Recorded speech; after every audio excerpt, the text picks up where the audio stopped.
हाँ,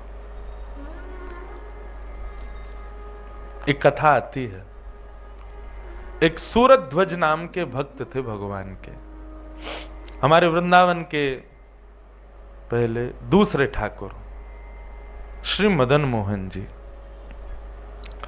मदन मोहन जी का हम नित्य स्मरण करते हैं। अब कहां विराजते हैं मदन मोहन जी? करौली। मैंने आज तक दर्शन नहीं किए मदन मोहन जी के, लेकिन मदन मोहन जी का इतना यश गाया है, इतने गुण गाए हैं कि मदन मोहन जी चित्त में विराज रहे हैं। ध्यान से सुनना। तो सूरत ध्वज जी जो थे, ये मदन मोहन लाल जी के परम भक्त।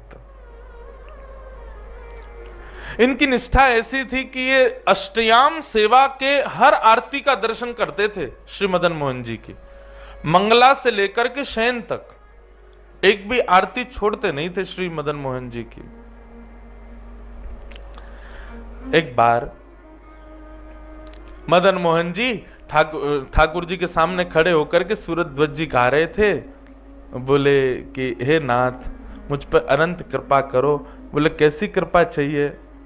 बोले संतन की पनिहन को अर्चक कहां हूं।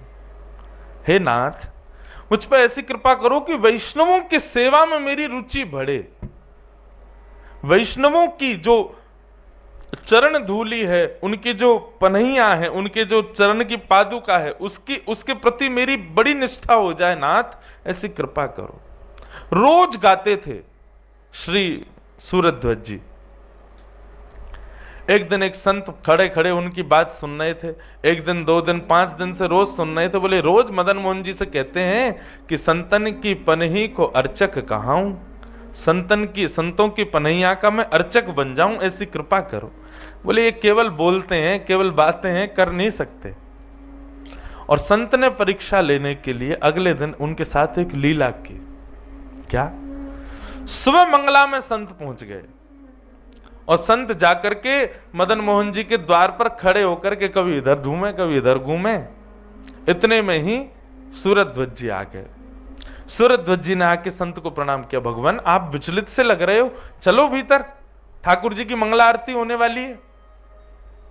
संत बोले चले तो जाएं, लेकिन हम बड़े परेशान हैं। बोले कैसे? बोले हम दर्शन करने चले जाते हैं, हमारी पादुका कोई लेके भाग जाता है। हम तो बड़े परेशान हैं भैया, रोज रोज पादुका बदल के, तो अब सोच रहे हैं कहां रख के जाएं, कहां हमारी पादुका सुरक्षित रहेंगी। आहा, सूरत ध्वज जी ने अपनी झोली आय करी, लाओ भगवान मुझे तो, आप दर्शन करके आओ, मैं बैठा हूं पादुकाओं के पास।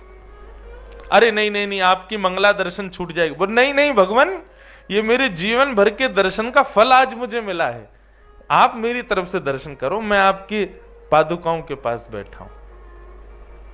अच्छा भैया ध्यान रखना, हम दर्शन कर आते हैं। सूरत ध्वज जी बोले जाओ भगवान। हाथ में पादुका लेते ही हृदय से लगा लिया, मानो दोनों पादुकाओं का भाव रखा हो कि श्यामा श्याम मेरे हृदय से लिपट गए हों। और सूरत ध्वज जी ऐसे ही बैठे हैं बाहर। आज मदन मोहन जी के वर्षों से चली आ रही नियम के दर्शन की सेवा छूट रही है सूरत ध्वज जी की, लेकिन फिर भी अत्यंत प्रसन्न पादुका लगा करके हृदय से बैठे हैं सूरत ध्वज जी। संत भीतर गए, मंगला का दर्शन किया, अंदर के झकोरे से झांक करके देखा तो श्री सूरत ध्वज जी ऐसे ही बैठे थे। संत बोले थोड़ी देर परीक्षा लो इनकी। आज मंगला से श्रृंगार आरती तक का समय आ गया, संत भारी निकल के नहीं आए, लेकिन सूरत ध्वज जी ऐसे ही बैठे। श्रृंगार आरती का समय हो गया, लोग बाग दर्शन के लिए आए। कईयों ने आकर के सूरत ध्वज जी जो रोज देखते थे, अरे सूरत ध्वज जल्दी चलो, श्रृंगार आरती हो रही है ठाकुर जी की। बोले नहीं, मैं अभी सेवा में व्यस्त हूं, आप जाओ।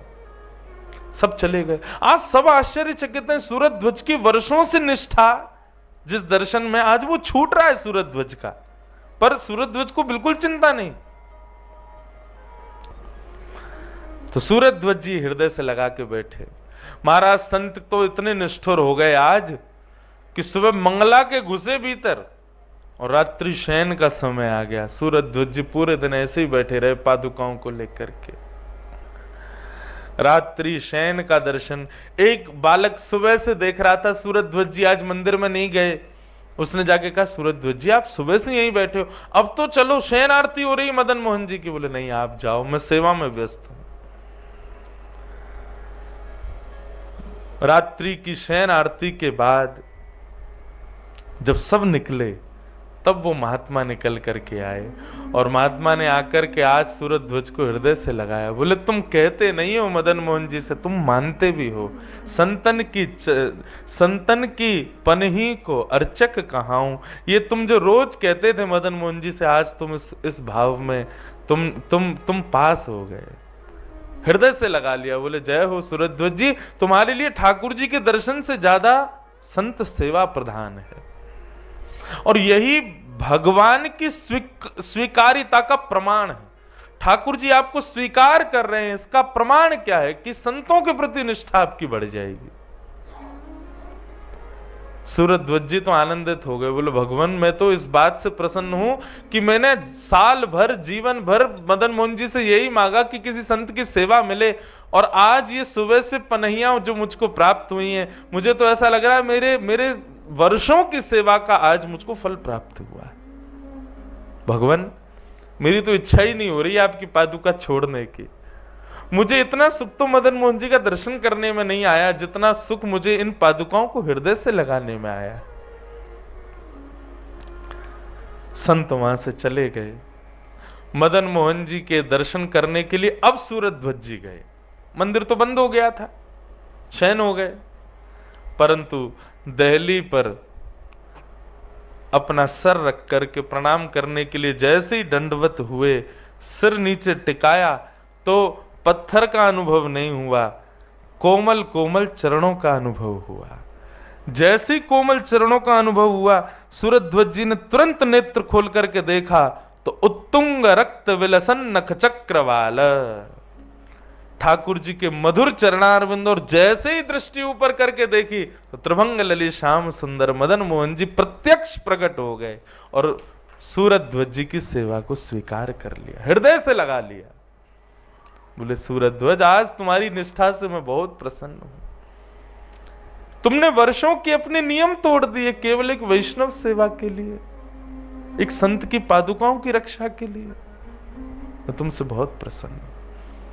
और उसी समय सूरजध्वज जी को अपने संग लेके मदन मोहन जी चले गए। सोचो बंधु, हमें लगता है कि केवल ठाकुर सेवा प्रधान है, नहीं।